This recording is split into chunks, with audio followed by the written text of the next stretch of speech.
Hello, hello, hello. Well, less strings and whiskey and more strings and coffee today. Firstly, apologies for not having posted since my first episode, but a number of things came up, some technical issues, and also, as you'll find out as we go along, some developments with songwriting. So I'll tell you a bit more about that as we go. Also, the atmosphere's wrong, isn't it? It's a beautiful day out there.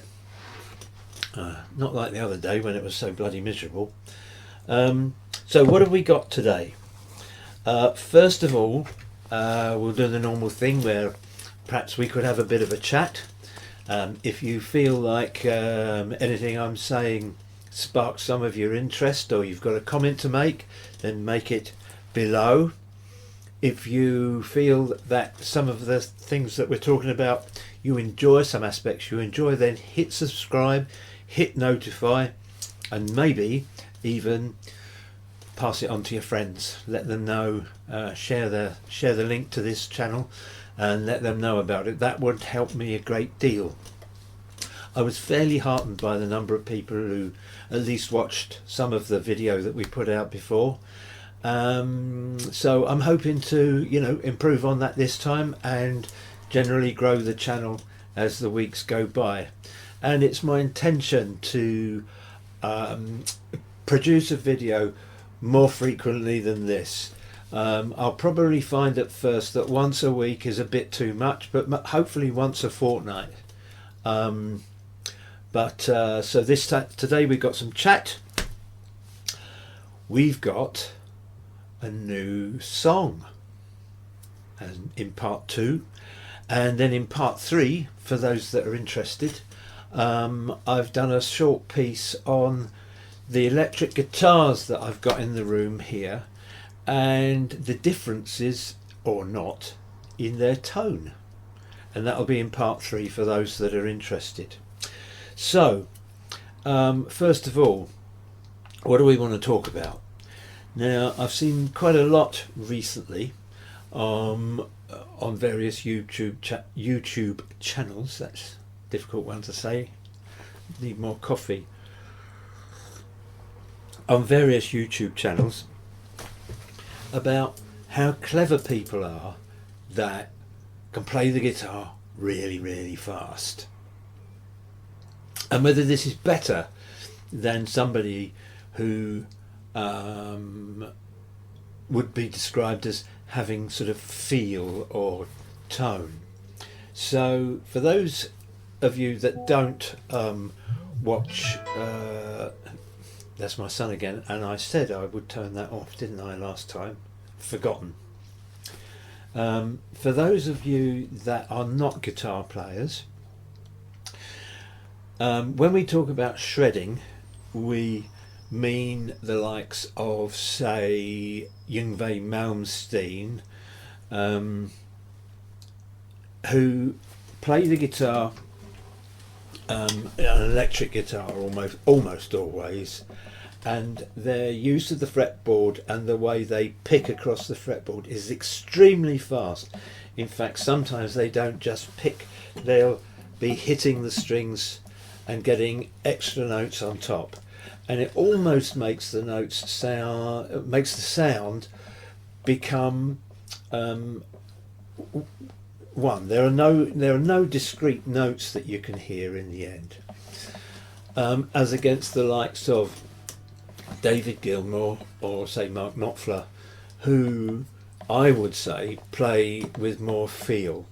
So when I'm looking at somebody like, as I say, Yngwie Malmsteen, and I can't remember the other bloke's name, he died a little while ago.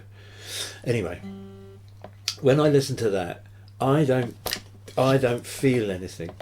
All I see is someone usually jumping around the stage, long hair, and giving it a load of that, and I don't feel anything.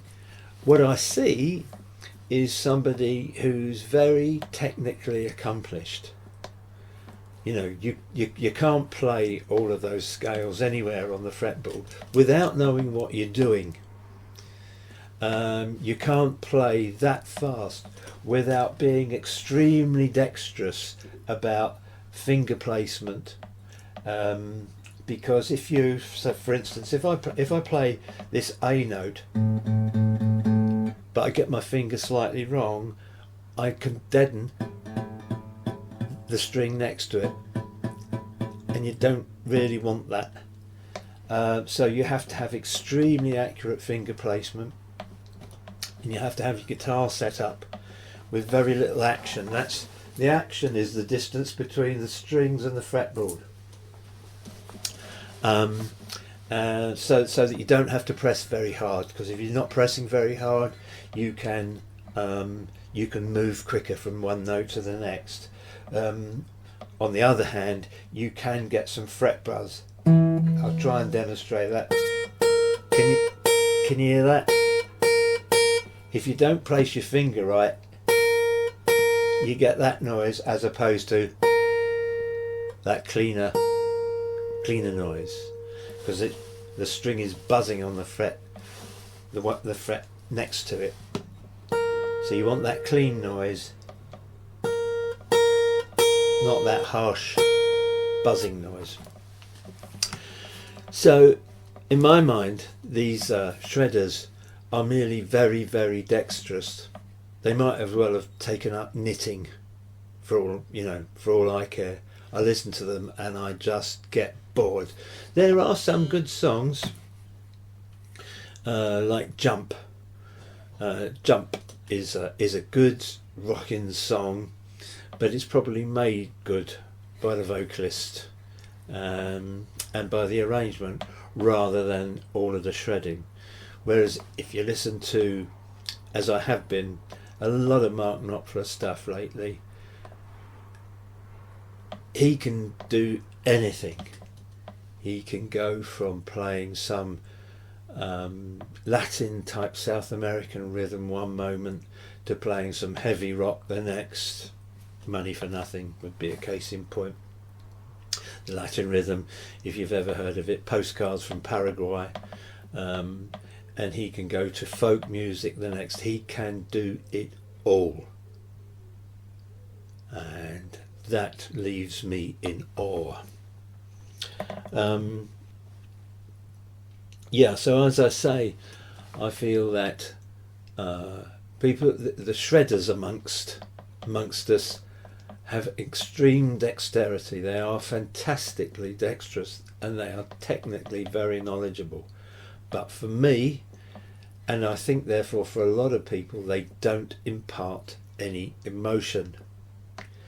Because if they did, more people would have heard of Yngwie Malmsteen, and I bet my bottom dollar not many of you have. So there we go.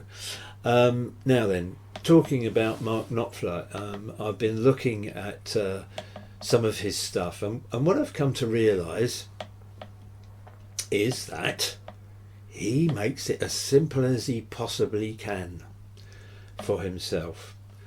And so often he's putting down a chord shape and then just playing all the notes around that chord shape.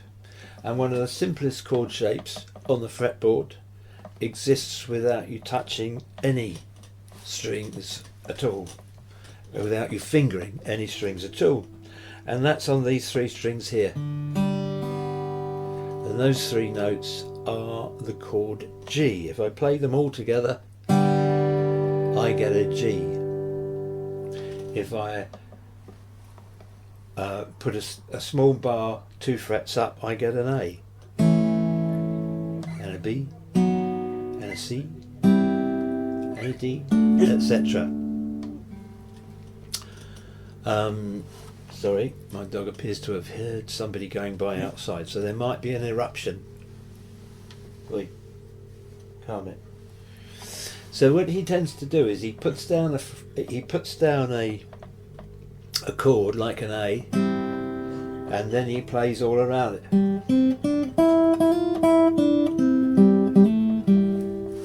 see that I'm not moving anything there.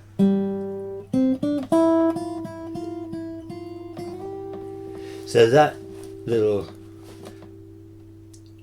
thing there is something I made up using the sort of technique that Mark Knopfler has made up. Now, woof, woof, woof. That's enough. Calm down. Calm down. There's some people going by outside.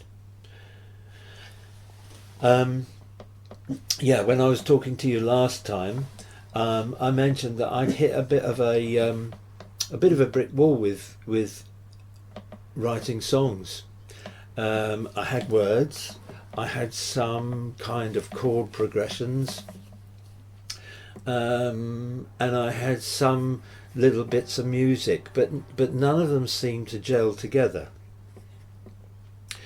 But that changed, and that's why it's taken a bit longer for me to put this video together, because it seemed relevant to me, if I'm telling you that I've got a problem, to then be able to demonstrate how that problem was overcome. So I had that little piece of music that I just was playing for you.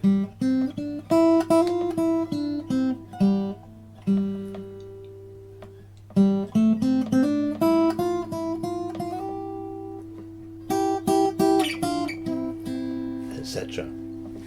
You know, nice little pretty little sound. I also had a song that I'd written some time ago that didn't seem to, for me, to be going anywhere. And of course these things are always subjective. It's very difficult to be objective about music. It's just what you like, really. So this other song was called Moving Up, and I'll tell you a bit more about it later. This thing is called a capo, incidentally, and so this instead of being, I get, so it moves all the notes 3 frets up, 3 semitones up, and this song I was playing sort of, I'll try and play it for you because it's a bit difficult because I've learned it a different way now. It involved going,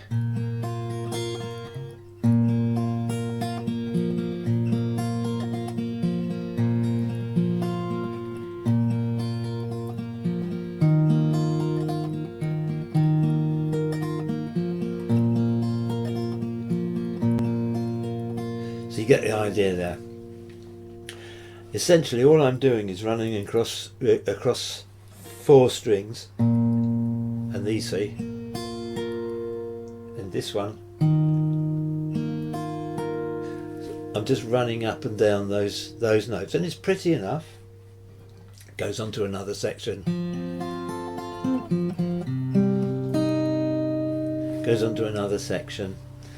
And it was pretty enough, but I didn't really like it that much. The basic chord is a major 7 shape,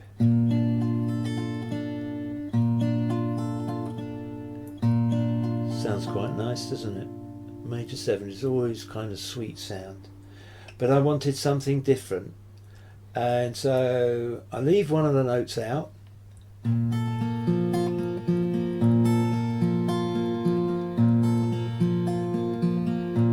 I get a different effect.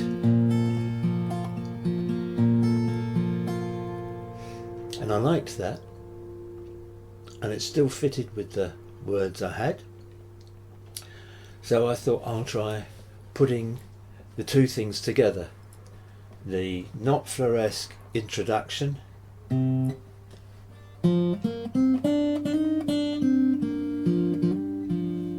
it's got a slightly Scottish feel to it, hasn't it?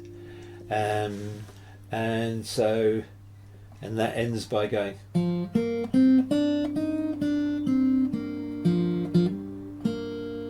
then I can drop into,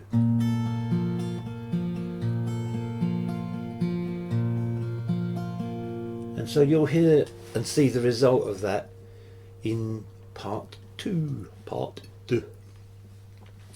And I'm quite pleased with it. I mean, when you see it, bear in mind it's just been recorded in this room, so it's not a proper studio recording at all. But it gives you an idea of the way the song came together. It's a song about second chances, about life having treated you like crap.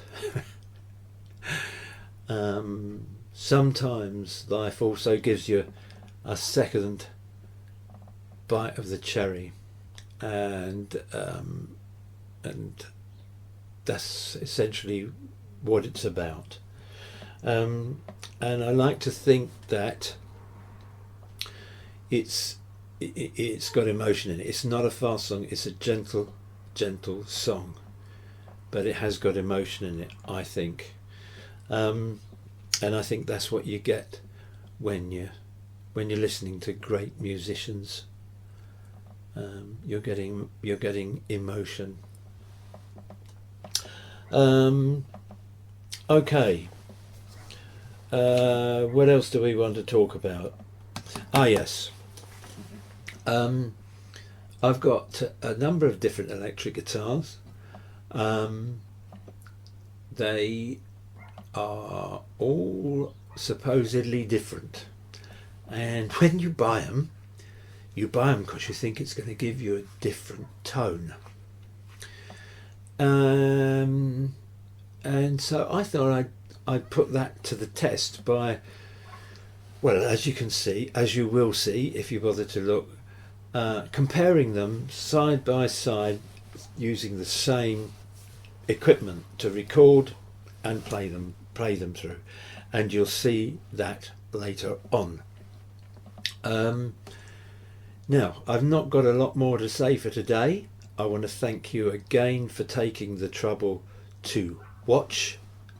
I hope you find some of what's been said thought-provoking, and maybe it spurs you to go and listen to those people if you haven't listened to them before. Some people actually say, "Who's Mark Knopfler?" I don't get it. Anyway, for those that still say that, of course, he was the main man behind Dire Straits, but many years ago now set out on a solo career which has been amazingly successful. And if you go and see him live, it's a wonderful experience. So why did I go down that path? I was telling you about Mark Knopfler. Yeah, he lives down this way actually. He lives over at Buckler's Hard, or at least he's got a house there, so I'm told, or he did have. And one day, one of his partners from Dire Straits, the bassist called John Elsley, he owns the pub called the East End Arms in the New Forest, which is near Buckler's Hard.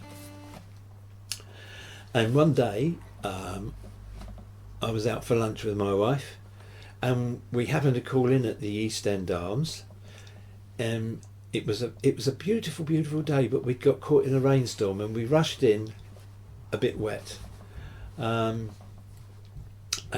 Pauline needed to pop off to the loo, but we'd noticed this woman sitting at a table who we both recognised but couldn't put a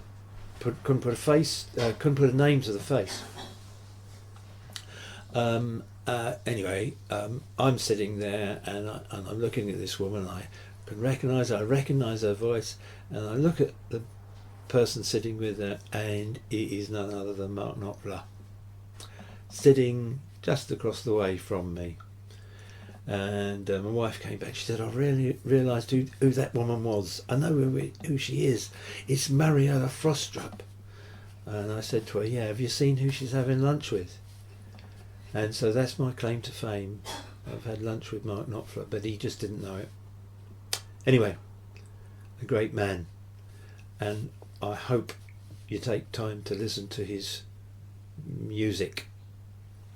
So that's all I've got to say to you.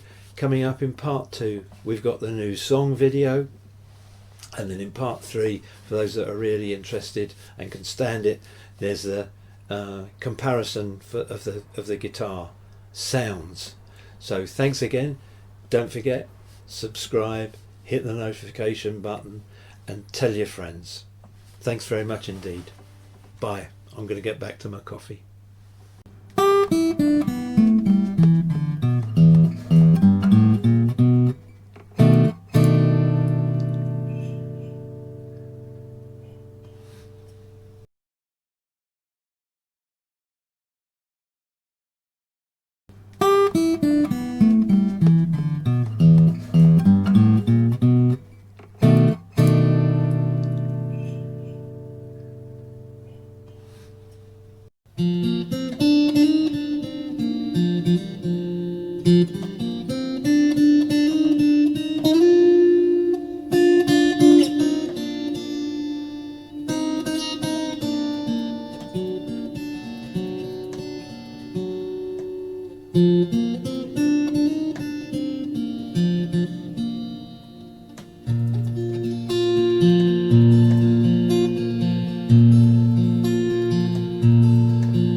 So long I've been living in a world of tears. So long I've been giving in to all my fears. Now I'm moving on. I'm moving on. I'm moving on. All of those bad times are gone.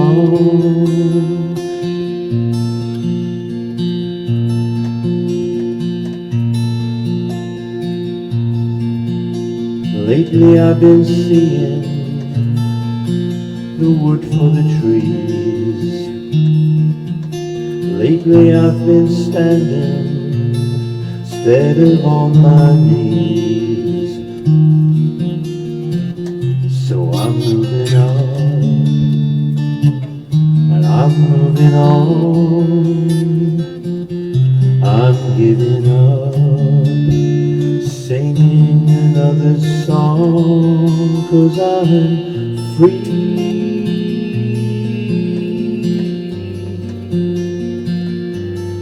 Yes, I'm free.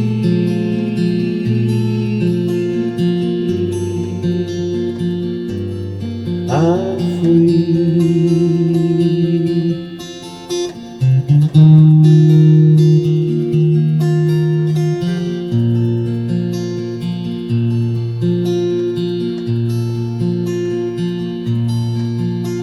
Somehow I've been given a second chance.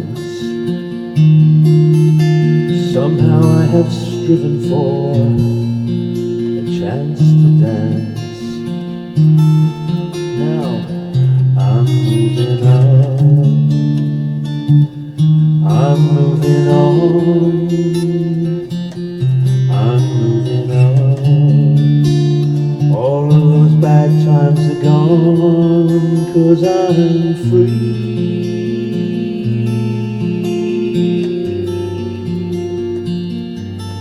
Yes, I'm free.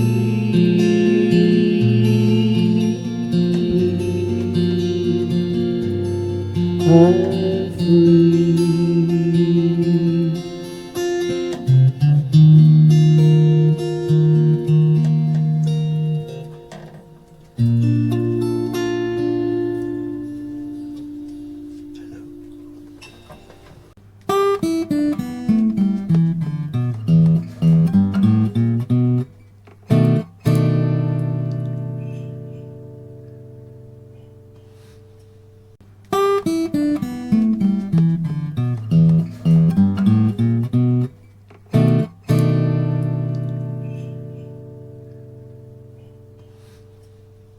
Okay, this is a video that I thought I'd put together relatively quickly because I use different guitars when I go to a rehearsal, and generally just sort of pick one up at random, although one in particular I use all the time.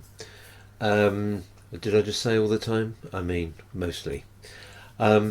So I thought that I'd do a quick test to see whether or not there was actually any difference in them, and whether there was any reason for having 3 different electric guitars. So I'll show you what we've got.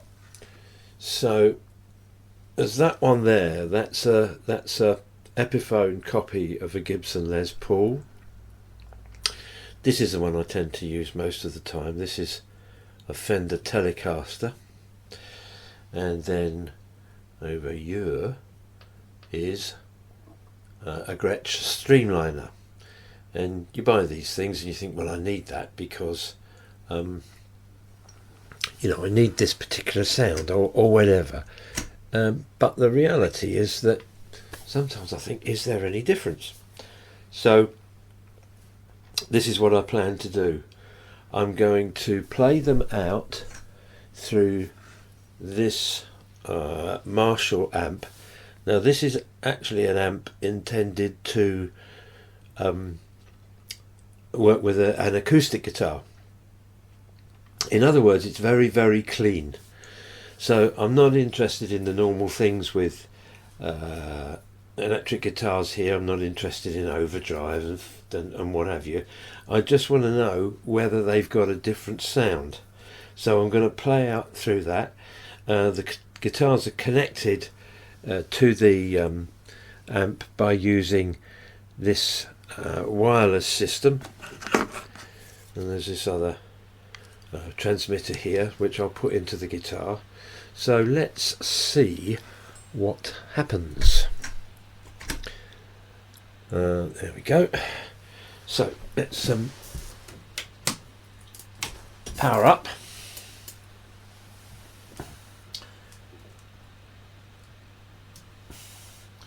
I can just switch it on, that'd be useful.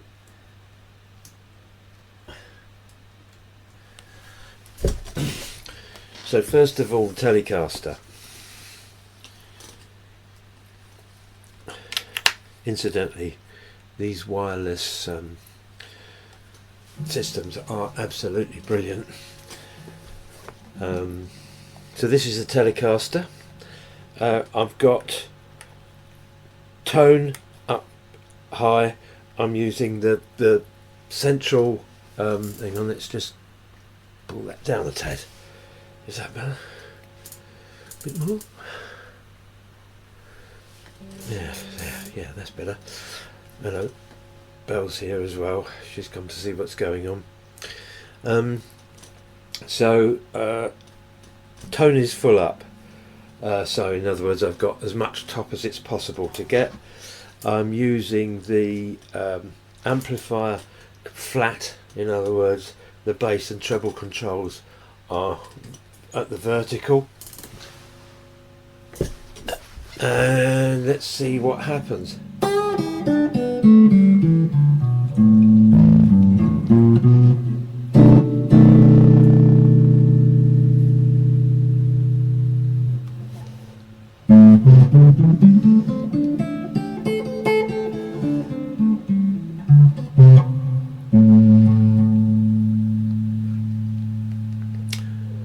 So that's the Fender.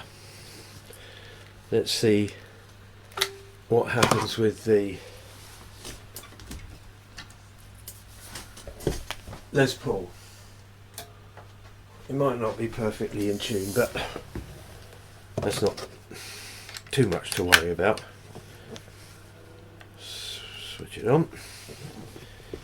So again, I'm using the bridge pickup, and I've got tone wound right up.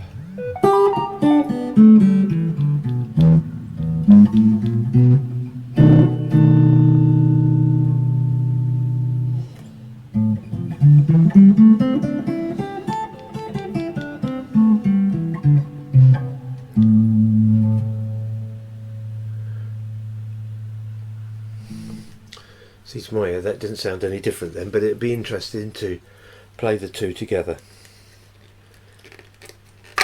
And then let's try the Gretsch.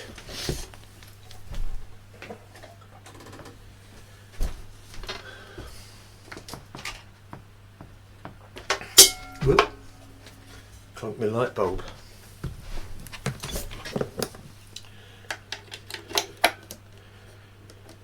You know, if there are any guitar players that watch this channel, you know, you might find this interesting as well.